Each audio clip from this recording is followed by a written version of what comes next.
कलयुग में मलिनता की प्रधानता रहे, शरीर अपवित्र। शरीर को सजाने में प्रियता है, लेकिन पवित्रता क्या है ये ज्ञान नहीं है। शौचाचार की पवित्रता का बिल्कुल ज्ञान नहीं, बस सजाने की प्रियता है। बाहर से चिकना दिखना चाहिए, लेकिन वो पवित्र है कि नहीं उसको ज्ञान नहीं, बिल्कुल पता ही नहीं। शौचाचार का पशुवत आचरण है। देखने को खड़े खड़े लघु शंका कर रहे हैं, मुंह में बीड़ी ऐसे, वही जनेन्द्री को छुआ ऐसे कर, ना हाथ धोना, ना आचमन करना, न पैर धोना, बिल्कुल पशुता का। भला पवित्र शरीर है तो मन तुम्हारा पवित्र कैसे हो सकता है? तुम्हारे आचरण पवित्र है, तुम्हारा शरीर पवित्र है। शौच गए वैसे ही, जैसे हाथ धोया उससे साबुन बस ऐसे निकल पड़े कपड़ा, वैसे सब अपवित्र। पूरे घर में वो पूरा घर अपवित्र। तो समझते हैं हम बहुत स्वच्छ, बहुत वीआईपी है। वीआईपी का मतलब बहुत अपवित्र हैं, उनको एक ज्ञान नहीं है। और एक रंग चढ़ा है नए समय में, जूता मोजा पहनकर भोजन पा रहे। देखो कैसी, अरे साधारण आदमी जिसको कोई शास्त्र से मतलब नहीं, किसान आदमी जो हाथ पैर धो करके पीढ़ा पे बैठ करके भोजन पाने जाए, इतनी पवित्रता तो हमने गांव में देखी है। बिल्कुल शास्त्र नहीं जानते, कुछ नहीं, पर भोजन पाना है तो हाथ पैर धोए और लकड़ी के पीढ़ा में बैठ के और जय भगवान हाथ जोड़ करके जमीन पर बैठ के भोजन पाए। आज चाहे वो चमड़े का जूता हो, चाहे ध्यान रखना, चमड़े की बेल्ट पहनने वाला और चमड़े के जूता पहनने वाले को गौ हत्या का पाप लगता है। अगर वो इन पशुओं से जो चमड़े निकाल कर निर्माण किया जाता है, जूता बेल्ट आदि, ये जो गृहस्थी जन इनका प्रयोग करते हैं तो उसे गौ हत्या का दंड मिलता है। क्योंकि आप पहनते हैं, उसमें आप सहयोगी हुए, आप उसको प्रोत्साहन बढ़ा रहे हैं गौ हत्या का। ये अब वही सब पहने, वही सोच में कपड़े पहने, वही भोजन में कपड़े पहने, साधना होगी, पवित्रता ही नहीं जानते। लघु शंका करने के बाद यदि आपने जनेन्द्री का प्रक्षालन नहीं किया, हाथ नहीं धोया, चरण नहीं धोए, आचमन नहीं किया, तो आप तो अपवित्र हैं। अरे लघु शंका की क्या है, शौच होने के बाद नहीं से विचार बिल्कुल शून्य हो गया है।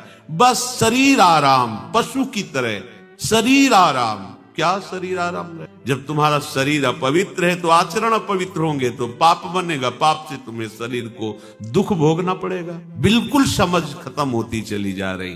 कल केवल मल मूल मलिना, ये नाना प्रकार के पापाचरणों की जो हमारी प्रवृत्ति बढ़ती जा रही है उसका कारण है खान पान अपवित्र, शरीर अपवित्र। हमने देखा है, वो आपको मजाक सा लगेगा, भोजन पाने के समय घर के जितने भी वयस्क जन होते थे, जब कच्चा भोजन पाया जाता था तो ऊपर के वस्त्र उतार दे, एक धोती नीचे पाते। बाद में विचार कितनी पवित्रता, क्योंकि वो कपड़े पहनकर बाहर कार्यों और ऐसे जल लेकर के हाथ जोड़कर थोड़ी देर। किसान आदमी, वो कोई साधु महात्मा नहीं, कोई वैष्णव नहीं, किसान आदमी की बात कर, हाथ में जय बोल करके प्रभु की फिर प्रसाद है, जय हो। आज परोसने में अगर कहीं रोटी छू गई परोसने वाले को डांट लगती थी, पूरी रसोई जूठी करेगी, रखिए थाल, हाथ धो, दूसरी थाल में ला। आज उसी से अमुक ले रहा है, उसी से अमुक ले रहा है, उसी से अमुक ले रहा है।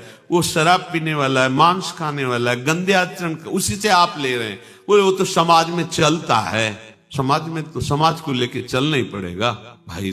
पवित्रता अति अनिवार्य है। इसे आप, अगर आप अपवित्र पशुओं जैसे, तो आपकी बुद्धि भी पशुवत आचरण करेगी, आसुरी भाव को प्राप्त हो जाएगी। पवित्रता शरीर की आपको एक फल देगी कि आपका मन पवित्र है, क्योंकि शरीर से आसक्त मन है और मन से आसक्त आप हो। जहां आपका मन पवित्र, अच्छे विचार, अच्छा मार्ग, अच्छा निर्णय बुद्धि करेगी, आपको आनंद मिलने लगे। ऐसे नहीं कि आप जैसे पशुवत आचरण करें। बड़ी अपवित्रता बढ़ रही है। अपवित्रता को तो कोई समझ ही नहीं रहा इस विषय को।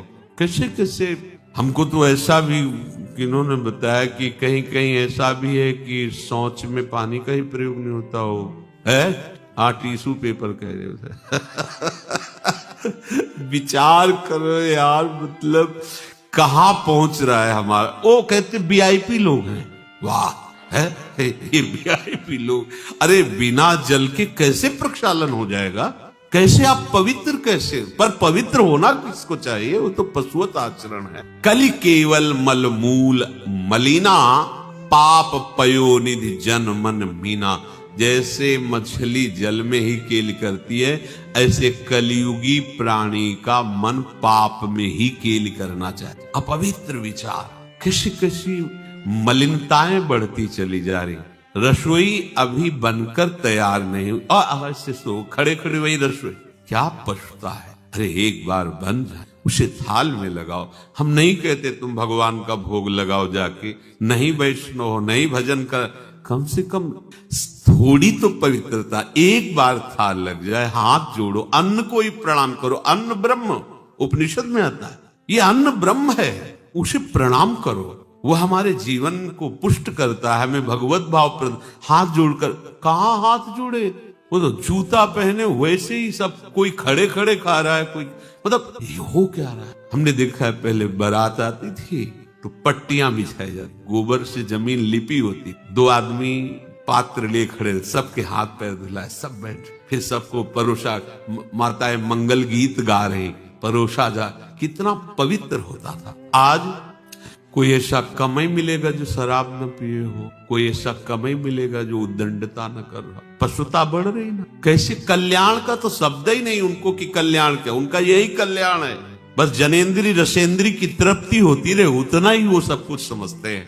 गोस्वामी जी कह रहे ये नाम काम तरु है, सब कामनाएं पूर्ण करने वाला है, और ये काल का भी काल है।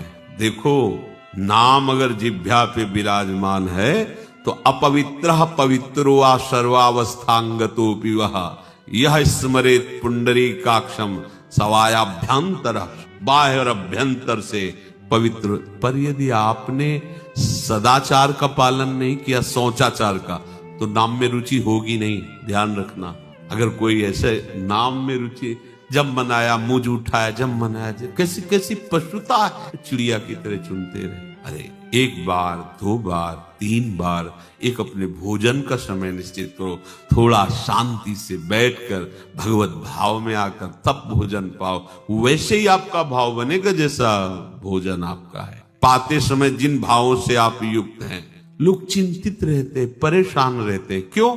क्योंकि भोजन पाते समय परेशान थे, तो अब वो भोजन का जो रस है ना, वो केवल परेशानी पैदा करेगा। मान लो हमारी बात, ये निश्चित बात, भोजन के समय सारी चिंताओं को छोड़ो, आनंदमय हो, प्रसाद में भगवत भाव से पाओ, वो भोजन ऐसी बुद्धि पैदा करेगा, आप आनंदित